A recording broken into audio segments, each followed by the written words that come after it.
All right, let's talk about Europe, the land of baguettes, questionable fashion choices, and apparently impending collapse. Now, I know what you're thinking. Mint travel. Isn't Europe like the poster child for prosperity? And you wouldn't be entirely wrong, but behind those charming cobblestone streets and universal healthcare lies a continent grappling with some serious issues. We're talking economic instability, political turmoil, demographic decline, all the fun stuff. And while Western Europe might be flashing its fancy euro bills, don't think for a second they're immune to the drama. From Germany's energy woes to Italy's debt crisis, nobody's getting off easy. So buckle up, buttercups, because today we're diving headfirst into the top 10 fastest collapsing countries in Europe. We're going to break down the nitty-gritty, expose some uncomfortable truths, and maybe, just maybe, make you question that European backpacking trip you've been planning. But hey, before we get to the doom and gloom, do me a favor and hit that like button and subscribe to the channel. You know the drill. First up, we've got Germany, the economic powerhouse of Europe, the land of beer, bratwurst, and, well, let's be honest, not much else exciting. But hold on to your lederhosen, folks, because things are about to get interesting. Remember that whole dependable, efficient German stereotype? Yeah, that's taking a bit of a hit these days. See, Germany's economy, much like my faith in humanity after a scroll through Twitter, is facing some serious challenges. The war in Ukraine has thrown a wrench into their energy plans, leaving them scrambling for alternatives like a teenager trying to find a working charger at 2 a.m. And let's not forget about the elephant in the room, immigration. Now, I'm not saying immigration is inherently bad, but it's certainly a hot-button issue in Germany. Some argue it's a much-needed boost to the workforce, while others claim it's putting a strain on resources and social cohesion. It's a complex issue with no easy answers, kind of like trying to explain the offside rule in soccer. Next up, we're hopping on a bicycle and pedaling over to the Netherlands, a country known for its tulips, windmills, and a distinct lack of personal space. Seriously, have you seen how close together their houses are? But hey, at least they've got bikes, right? Well, maybe too many bikes and not enough houses. The Netherlands is in the throes of a housing crisis so severe, even the gnomes living under those mushroom houses are feeling the squeeze. It's a classic case of supply and demand, except in this case the supply is dwindling faster than my patience during a game of Monopoly with my family.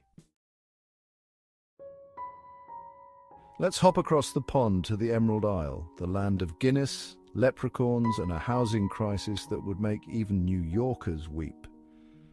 Ireland, the land of seed mile falte, is facing serious growing pains. Remember the Celtic tiger economic boom? The tiger has lost its roar, leaving sky-high rents and a generation priced out. Finding an affordable place in Dublin is as likely as finding a pot of gold. The rest of the country isn't faring much better. And you know what's adding complexity to this housing debacle? Immigration. Ireland has seen a significant increase in immigration, which, like a pint of Guinness, can be both refreshing and overwhelming. While it brings diversity and skills, it's also straining the housing market. Chapter 4. Belgium, waffles, chocolate, and political gridlock. Hold on to your frites, folks, because we're about to delve into the tangled web that is Belgian politics. This tiny nation, famous for its waffles and chocolate, is facing a crisis of identity.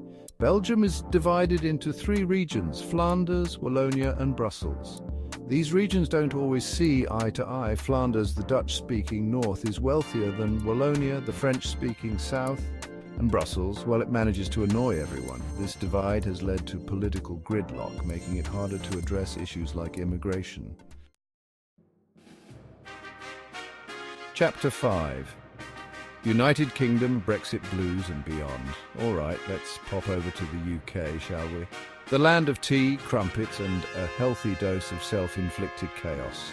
You see, the UK is going through a bit of an existential crisis, and it's not just because their national dish is basically a glorified casserole. Remember Brexit, that whole conscious uncoupling from the European Union? Well, it turns out breaking up is hard to do, especially when you haven't really thought through the logistics. The UK is grappling with the economic fallout from Brexit, a cost of living crisis that's making even beans on toast a luxury, and political instability that would make a revolving door look stable. And if that wasn't enough, they've also got an aging population and regional disparities that make the Hatfields and McCoys look like best mates. Chapter 6. Portugal. Fado music and fiscal woes. Let's head to Portugal, a country known for its stunning coastline, melancholic fado music, and a national debt that's higher than a kite flown by Cristiano Ronaldo. Portugal might be a popular tourist destination, but beneath the surface, there's a current of economic anxiety running deeper than the Douro River. Years of austerity measures have taken their toll, leaving many Portuguese feeling like they're swimming against the tide. Wages are stagnant, unemployment, particularly among young people, is stubbornly high, and the country's aging population is putting a strain on the social safety net. It's enough to make you want to drown your sorrows in a glass of port wine, which, ironically, is something else Portugal is famous for. Chapter 7. France, liberté, égalité and social unrest. Bonjour and welcome to France, the land of romance, croissants and a disconcerting amount of social unrest. France, the birthplace of the Enlightenment and the home of liberté, égalité, fraternité, has been grappling with a series of protests and strikes that would make even the most ardent revolutionary proud. From the Yellow Vest movement to the recent pension reform protests, the French certainly aren't afraid to take to the streets and make their voices heard. But behind the scenes of these protests lies a deeper malaise, a sense that the French dream is slipping away for many. Unemployment, particularly among young people, remains stubbornly high. The cost of living is rising faster than a baguette in a hot oven, and there's a growing sense of inequality that's eroding the social fabric. Let's set sail for Greece, the birthplace of democracy, philosophy, and, well, let's just say it, financial crises. Greece, the land of ancient ruins and azure waters, has been through the ringer in recent years. Remember the Greek debt crisis? Yeah, that wasn't exactly a shining moment in European history. While Greece has technically emerged from its bailout programs, the scars of austerity run deep. Unemployment, particularly among young people, remains alarmingly high. The economy is struggling to regain its footing, and the country is still grappling with a mountain of debt that would make even Zeus sweat. Hola from Spain, the land of paella, flamenco dancing, and a housing crisis that's hotter than a summer day in Seville. Spain, the land of sunshine and siestas, might seem like a dream destination, but beneath the surface there's a growing sense of unease. The Spanish economy, still recovering from the 2008 financial crisis, is facing a triple whammy of high unemployment, a housing bubble that refuses to burst, and political fragmentation that would make a Picasso painting look orderly. Young people in particular are bearing the brunt of Spain's economic woes. Ciao from Italy, the land of pasta, pizza and a national debt that's larger than a plate of spaghetti carbonara.